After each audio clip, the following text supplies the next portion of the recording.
Welcome back. सबसे सवेरे पाकिस्तान आप देख रहे हैं।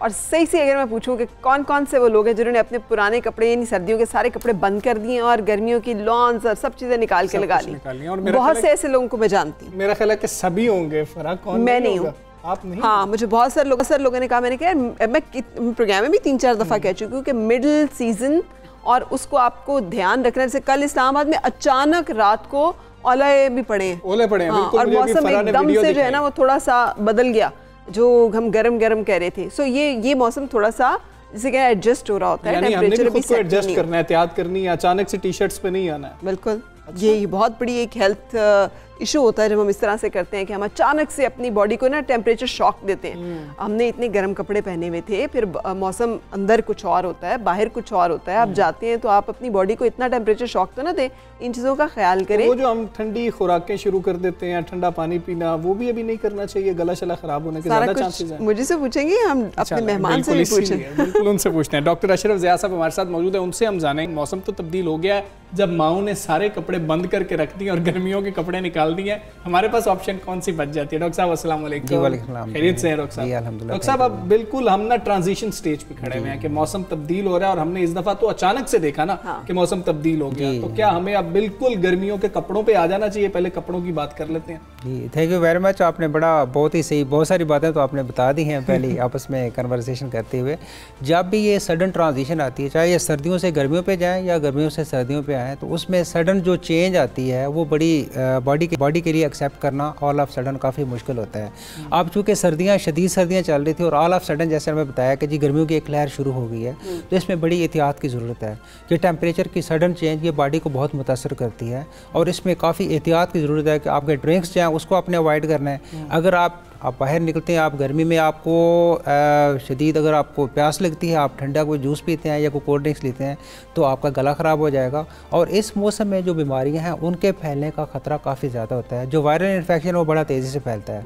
अगर आप एहतियात नहीं करेंगे तो आप उसका विक्टिम हो सकते हैं। लेट्स से कि जैसे अभी ये जो आप मच्छर का मौसम भी आगे स्टार्ट हो रहा है, जो ही गर्मी आती है तो मच्छर भी उड़ना शुरू हो जाते हैं। उसके साथ ही जो एक वायरस जो बड़ा बहुत ही कॉमन अभी जिसने हमारी जान नहीं छोड़ी, वो है डेंगू। वो साथ स्प्रेड हो जाता है। इसके साथ वायरल इन्फेक्शन दूसरे जो अपार्ट फ्राम कोविड तो हमारे साथ चली जा रहा है, कोई कोरोना के साथ दूसरे जो वायरल हैं जिसमें इन्फ्लुएंजा वायरस है, वो भी काफ़ी तेज़ी के साथ फैलना शुरू हो जाते हैं। तो उससे एहतियात बहुत ज़रूरी है। फिर जब आप एहतियातें बताएं डॉक्टर साहब, जैसे कि ये जो हम कह रहे हैं, हाँ जी, कि लोग ना कपड़े पहनने में एहतियात करते हैं, ना खाने पीने में, एकदम से वो कहते हैं बस अब गर्मी आ गई है तो अब गर्मी चलेगी। आपने बिल्कुल ठीक पॉइंट आउट किया। अभी जैसे कल ही मैं एक साहब को देख रहा था, उन्होंने एक निकर पहनी थी और टी शर्ट पहनी और मोटर बाइक पर ट्रैवल कर रहे थे, तो आई वाज शॉक कि मैंने कहा इतनी गर्मी तो नहीं आई आपके जी, इस तरह का आप ड्रेस पहन के आप ट्रैवल कर सकें। तो इससे फिर प्रॉब्लम स्टार्ट हो जाती है। अब दो चीज़ें जो है ना, एहतियात की जब आपने बात किया तो हम उसको दो कैटेगरीज में डिवाइड करेंगे। एक तो आपकी जो जनरल प्रिकॉशंस हैं, और दूसरी जो आपकी अब जो बदलते मौसम के साथ, जैसे मौसम बाहर आने की आमद हुई तो आपके बहुत से फेस्टिवल स्टार्ट हो गए जिसमें सोशल गैदरिंग और उसमें कोई भी SOPs का ख्याल नहीं रखा जा रहा। तो एक तो वो है कि आपने कोल्ड ड्रिंक से हतुल वसा एहतियात करें, आप ठंडा पानी, शदीद ठंडा पानी ना इस्तेमाल करें। दूसरा एक जो है जो फास्ट फूड, जब ये बाहर निकलते हैं फेस्टिवल्स में, फास्ट फूड कहीं पे दही भले हैं, कहीं पे फ्रूट चाट है, कहीं पे गोलगप्पे हैं, उसमें अब थोड़ी सी प्रॉब्लम हुई, जिस बंदे की इम्यूनिटी कम है उसमें वायरल इन्फेक्शन सडन स्टार्ट हो जाएगी, गला ख़राब हो जाएगा। दूसरा जो जब भी सोशल गैदरिंग में मास्क अब तकरीबन हमें नज़र नहीं आते, जहाँ भी गैदरिंग होती है कि उसमें चाहे वो फ़ोटो के लिए मतलब उतारे जाए या जिस चक्कर में भी उसको उतारते हैं, तो उस पर वो चीज़ कम हो जाती है। सोशल डिस्टेंसिंग आपको कहीं नज़र नहीं आ रही, तो आप इन चीज़ों का भी हमने ख्याल करना है कि सोशल डिस्टेंसिंग उसको भी आप ना छोड़ें, मास्क आप यूज़ करें। क्योंकि आप जो आप लोग पहले भी इस पर बात कर चुके हैं, कोरोना के जो नंबर आप पेशेंट हैं वो बहुत ज़्यादा बढ़ते जा रहे हैं, और उसकी एक वजह यह है, अब जो हमारे पास पेशेंट आ रहे हैं, जो शाम के टाइम मैं भी पेशेंट देखता हूँ, उसमें अपार्ट फ्राम कोविड निमोनिया दूसरे जो एटिपिकल वायरस हैं वो भी काफ़ी ज़्यादा हैं। और उसकी सबसे बड़ी वजह यह है कि जो मौसम की तब्दीली के साथ आपकी डाइट जो है वो भी चेंज हो जाती है। आप जो है ना वो जो सॉफ्ट ड्रिंक्स हैं वो यूज़ करना शुरू कर देते हैं, और उससे कब से शुरू करें? चलें, कितनी देर हमने एहतियात करनी है? ये ट्रांजिशन जो पीरियड है ये कितना है? कब खत्म हो जाएगा, अच्छा कब हम वो कपड़े भी पहन सकेंगे, वैसी खुराकें भी खा सकेंगे, हम ठंडा पानी पी सकेंगे, वो भी जरा बता दें। हम मार्च में पहले 10 दिनों में ये डिपेंड करता है आपकी, अभी सडन चेंजेस आ रही हैं। कल आपने देखा कल मौसम काफ़ी कूल था, ठंडा था, परसों काफ़ी हार्ड था, कल बारिश हुई। अब ये जब चेंज आती है तो आपने उसके मुताबिक एडजस्ट करना है। अब ये ऐसी कोई एक डेड लाइन तो नहीं है कि जी इस डे से आप जो है ना गर्म कपड़े पहनना शुरू करते हैं, चाहे बाहर ओले पड़ रहे हैं, जैसे अभी आप डिस्कस कर रहे थे कि जो ओले पड़ रहे हैं, तो जब मौसम चेंज होगा तो उसके मुताबिक आपने एडजस्ट करना है, लेकिन आपने बॉडी को टाइम देना है एडजस्ट करने के लिए। लेट्स से कि आप किसी एक कमरे से निकल के बाहर जाते हैं जिस कमरे में एक बहुत ही एक स्ट्रॉन्ग किस्म का एयर कंडीशनर आपने यूज़ किया हो और बाहर ही काफ़ी हॉट वेदर हो, तो आपको जो सडन चेंज है वो that can damage your body. तो अब ये है कि आपने उसको एडजस्ट करना है कि या तो आप जैसे आप कंफर्टेबल मोबाइल में अंदर बैठे हुए हैं और आप अप्रॉक्सीमेटली जब आप देखें ना, अब आप ट्रैवल भी करते हैं ना, आपको बताते हैं कि जी आप इसमें ट्रैवल करके दूसरे जोन में जा रहे हैं और यहाँ पे एक्सपेक्टेड टेम्परेचर ये है, आप उसके मुताबिक बॉडी को प्रिपेयर करें कि आपने उसके मुताबिक कपड़े भी एडजस्ट करने हैं, आपने ड्रिंक्स भी ऐसे एडजस्ट करने हैं। तो इन चीज़ों को आपने देख के करना है। रखे ही ना आप, जैसे मैं अक्सर लोगों को देखती हूँ जैकेट वैकेट उठा के फेंक दी। हालांकि अगर हम बाहर के ममालिक में जाएं, ये जो बहुत सारे ऐसे ममालिक होते हैं जहाँ पे हमारे जैसे मौसम आते हैं, जहाँ दो मौसम मिल रहे होते हैं, वहाँ पर एक वार्म सा जैकेट या लाइट सा जैकेट आपके पास होता है कि चले कहीं मौसम बारिश होगी या कुछ हो गया तो आप उसे पहन सके। हमारे यहाँ पे कॉन्सेप्ट नहीं है, हम मतलब बहुत एक्सट्रीम पे चले जाते हैं। ये आपकी बात बिल्कुल सही है। हमारे ये होता है कि जैसे वो माँ ये करती हैं कि जी अब चूंकि मौसम थोड़ा सा चेंज हो गया, सब कुछ पैक कर दें कि जी काम खत्म कर रहे हैं, दूसरे कपड़े निकाल के उसको कर दें, चाहे वो आपके काबिल इस्तेमाल अभी ना हो। तो इसको आपने यूं ही करना है कि जो ट्रांजिशन है, इट मीन्स कि आप सर्दी से गर्मी की तरफ जाते हो, ट्रांजिशनल फेज में आपके ड्रेस भी ट्रांजिशनल होना चाहिए। अब ये नहीं कि आप उससे जो है ना एक दफ़ा तो आपने जैकेट पहनी है और सेकंड टाइम आप टी शर्ट पहन लें, तो उस पर फिर बॉडी चेंज है वो एक्सेप्ट नहीं करती। आप उसमें दरमियान में आप जैसे आपने बताया कि लाइट जंपर ले लें, एक लाइट सी जैकेट ले लें, आप उससे करें जब आप देखें जिससे आप कंफर्टेबल नहीं है, आपको ज़्यादा कोई गर्मी फील हो रही है, फिर आप उससे लाइट ड्रेसिंग पे चली जाएं, मतलब उस पर आप उसको एडजस्ट कर लें। लेकिन जो ऑल ऑफ सडन चेंज है दैट इज़ डेंजरस, उसको आपने अवॉइड करना है। डॉक्टर साहब, ये जो मौसम तब्दील हो रहा है, इस मौसम के हवाले से हमें बताएं कि हम कुछ देखेंगे कि कोरोना के जो केसेस हैं वो भी बढ़ जाएंगे। हमने पिछली बार भी देखा जब ज़्यादा गर्मी आ रही थी तो पाकिस्तान में केसेस बढ़ गए थे। जिस टाइम जो कोरोना स्टार्ट हुआ था ना, अब इट्स अप्रॉक्सीमेटली 1 ईयर और मैं जना हॉस्पिटल में कोरोना यूनिट को हेड कर रहा हूँ। अच्छा। तो अब इसके बारे में जो जितने पेशेंट मैंने देखे हैं ना, शायद तुम्हारे बहुत सारे कुलीग हैं जो ट्रीट कर रहे हैं तो किसी ने शायद ना देखे हों। उस टाइम ये एक्सपेक्टेशन थी कि जी ये सर्दी है, यूँ ही गर्मी आ गई थी, ये मौसम जो है ना ये इसको वायरस को किल कर देगा और ये वायरस ख़त्म हो जाएगा। अब हुआ क्या, उस गर्मी में वायरस की शिद्दत में इजाफा आ गया, क्योंकि लोगों में वो जो एक स्वेटिंग स्टार्ट हो गई और उनकी इम्यूनिटी थोड़ा सा कम होना शुरू हो गई। गर्मी में इतनी टॉलरेंस नहीं थी कि आप उसको मास्क लगा के रखें और ये चीज़ें सारी बर्दाश्त करें, उससे प्रॉब्लम स्टार्ट हो गई। उसके बाद नेक्स्ट फेज़, अभी हमें कहा गया सेकंड फेज़ है वो ख़त्म नहीं हुई और थर्ड फेज़ स्टार्ट हो गई है। तो ये इन दिनों में इसके इम्कानात ये हैं कि ये कोरोना के जो केसेस हैं वो बढ़ने के चांसेस काफ़ी ज़्यादा हैं। तो अभी जैसे आपने पहले बताया था कि जी आप एहतियात क्या करें, तो अपार्ट फ्राम अदर इंस्ट्रक्शन जो मैं एक आपके इसके चैनल के तवज्जो से लोगों से एक जो गुजारिश करूँगा कि अभी उसमें जो सोशल गैदरिंग जो अवॉइड की जा सकती हैं वो अवॉइड करें, मास्क का यूज़ रखें, उसको मतलब मास्क को लाजमी वियर करें। मास्क से काफ़ी ज़्यादा प्रोटेक्शन होती है, एक अच्छा मास्क आप पहन के रखें और उसके बाद आप सोशल कॉन्टैक्ट से अवॉइड करें और सैनिटाइज़र यूज़ करें जहाँ पे भी आपको मिल सके। बहुत शुक्रिया, थैंक यू वेरी मच कि आप हमारे साथ हैं। और हमजा, एक होता है हमारे इर्द गिर्द का टेम्परेचर, एक होता है हमारा बॉडी टेम्परेचर।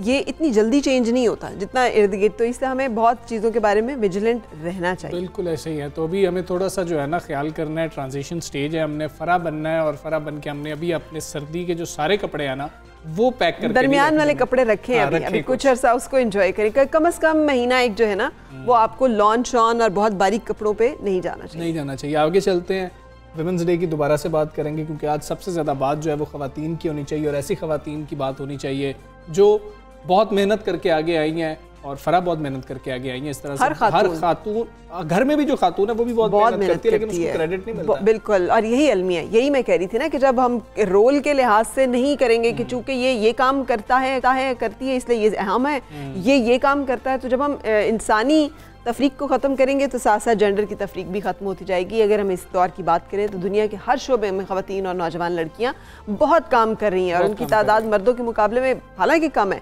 लेकिन उसमें दिन ब दिन इजाफा होता जा रहा है और ये एक बहुत अच्छी बात है कि मशरिक़ हो या मगरिब ख़वातीन को उनके हकूक़ दिलवाने और बराबरी की बातचीत जो है वो हर वक्त ज़ेर बहस रहती है। सबसे बड़ी बात यह है कि जब ये ख़वातीन ही आगे जाती हैं तो फिर वो उन सोशल इश्यूज़ को जाके उजागर करती हैं और उनको पॉइंट आउट करती हैं कि ये वो मसाइल थे जो हमें आए थे और अगले आने वाली जो नस्ल है उसको ये मसाइल नहीं आने चाहिए। हम दोनों हमेशा बात करते हैं, हम अपनी पार्लिमान के अंदर ये फ़र्क देखते हैं कि जब कोई सोशल इशू होता है उसके हवाले से बिल आता है वो कोई खातून लेके आती है। अच्छा, अब मैं एक छोटी सी बात करूँ, जहाँ पे ख़वातीन मौजूद होती हैं ना, जिस ऑर्गेनाइजेशन में, जिस जगह पे, वहाँ का माहौल भी बैलेंस होता है और जहाँ पे उनकी से होती है पॉलिसी मेकिंग में या फिर एडमिनिस्ट्रेशन लेवल पे, वहाँ पर हालात फ़र्क होते हैं जहाँ बनस्बत एक ऐसे इदारे के जहाँ पर कि मेल डोमिनेंस बहुत ज़्यादा होती है और वहाँ पे ख़वातीन का पॉइंट ऑफ व्यू या उनके मसाइल की समझ भी नहीं होती और फिर उसकी एप्रिसिएशन भी नहीं उस तरह से होती। बिल्कुल ऐसा ही है। तमाम पाकिस्तानी ख़वातीन जो किसी भी शोबे में फ़राइज़ अदा कर रही हैं वो हमारे लिए काबिल फ़ख्र हैं और पाकिस्तानी मुआशरे में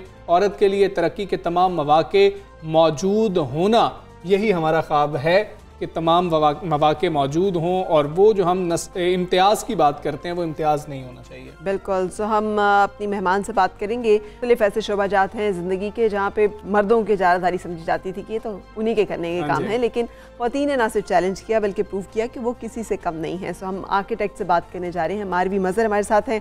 good morning Marvi Mazhar, thank you for joining us.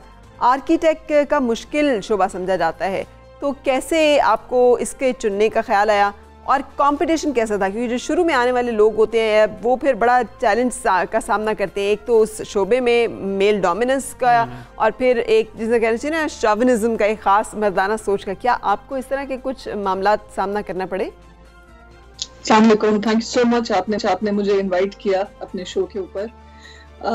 मैं एक बहुत ही उस तरह लकी साबित हुई अपने कॉलेज के ज़माने में जब मैंने पढ़ना स्टार्ट किया था आर्किटेक्चर में।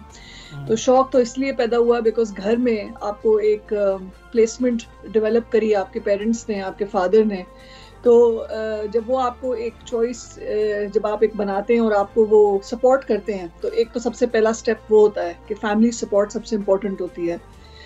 फिर दूसरा, जब आप कॉलेज में जब मैं पढ़ रही थी तो उस टाइम मेरे जो पेयर्स थे, मेजॉरिटी जो थे लड़के थे और लड़कियां भी, मतलब एक ऑफ बैलेंस तो होता है आर्किटेक्चर में हमेशा, जैसे हमें मेडिसिन में भी नज़र आता है कि लड़कियां ज़्यादा होती हैं, लड़के कम होते हैं, मगर प्रोफेशनली लड़के ज़्यादा आगे निकल जाते हैं, लड़कियां नहीं प्रैक्टिस करती हैं।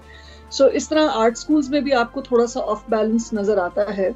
मगर इंटरेस्टिंग बात ये होती है कि जब आप प्रैक्टिकल लाइफ में जाते हैं और वो जो पॉकेट्स होते हैं कि आर्किटेक्चर है तो अगर लड़की कर रही है तो इंटीरियर कर रही है और अगर लड़का कर रहा है तो इंजीनियरिंग की तरफ से सोच रहा है, तो वो हमें हमेशा one had to look into it and see के इसकी किस तरह हम इसको प्रूफ कर सकते हैं। सो कभी कभार जेंडर्ड स्पेसेस में हमें हमेशा प्रूफ करना पड़ता है अपनी प्लेसमेंट।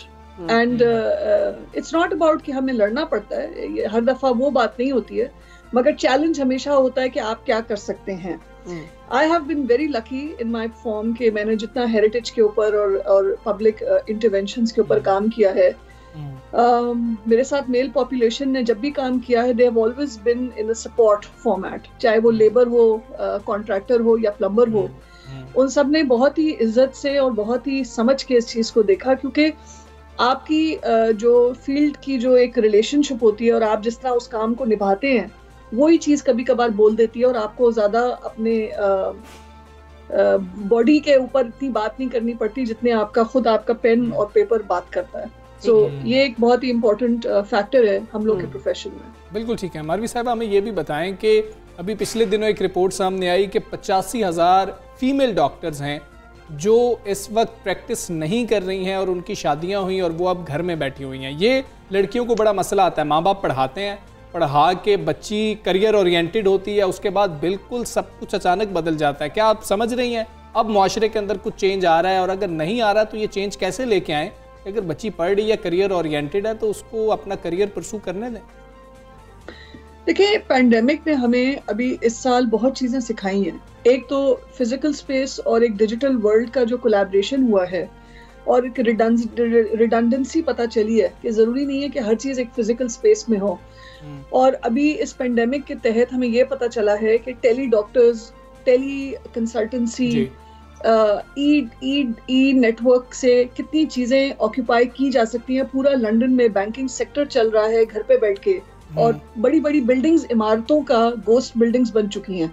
सो आर्किटेक्चर भी एक बहुत एक चैलेंज फॉर्मेट बन रहा है कि क्या हमें जरूरी है इतना बिल्ड करने की, जब हमें एक लैपटॉप और एक स्क्रीन की चाहिए जरूरत। मैं आज आपसे बात कर रही हूँ मीलों दूर बैठी हुई, और हम अभी यहाँ पे एक बात कर रहे हैं, राइट।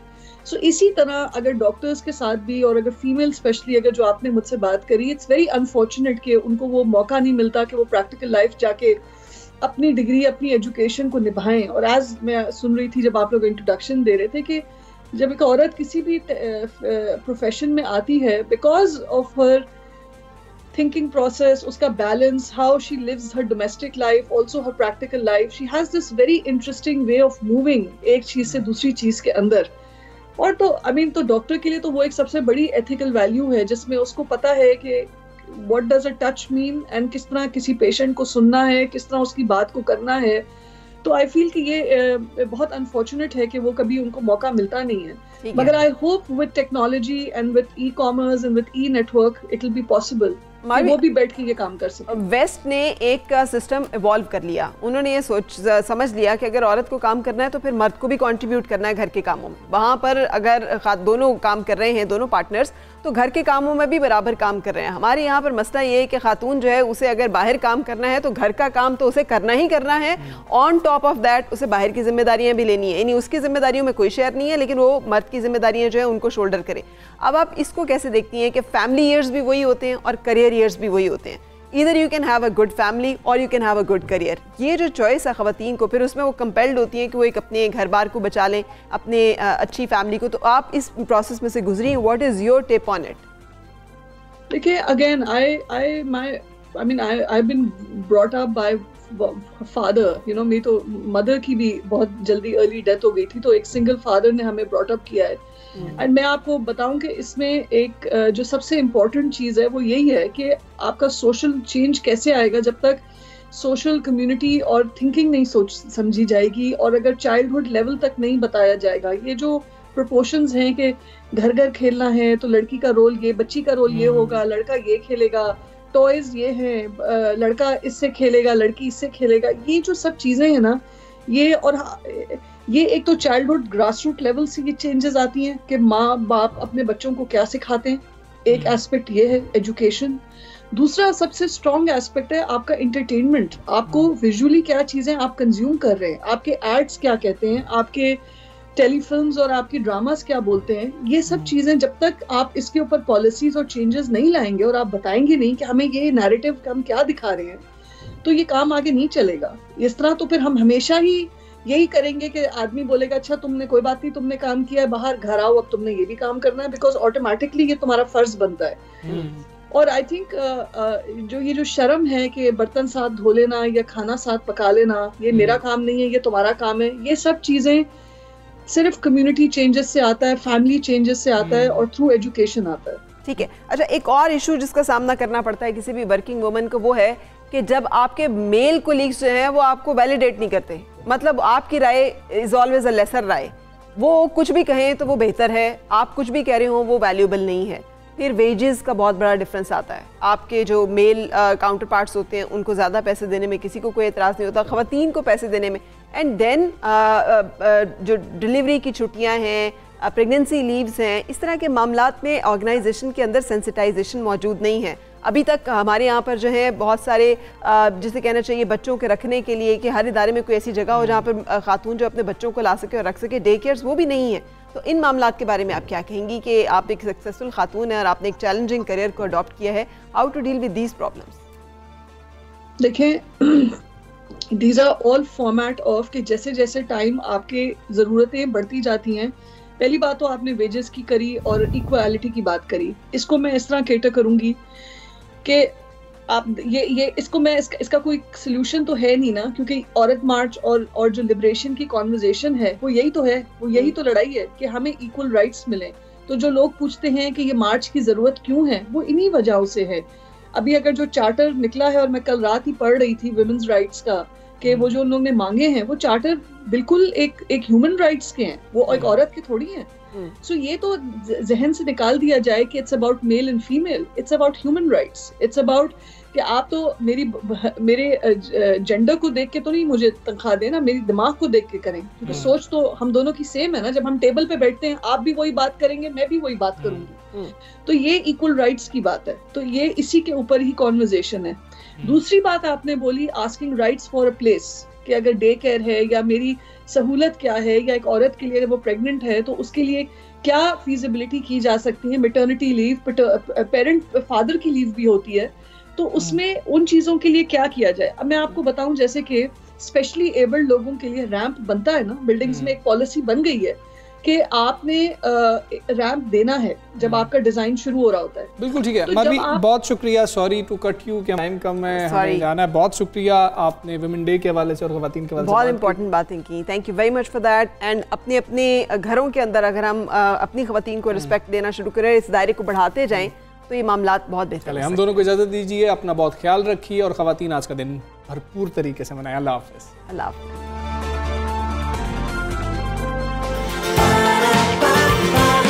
सुबह सवेरे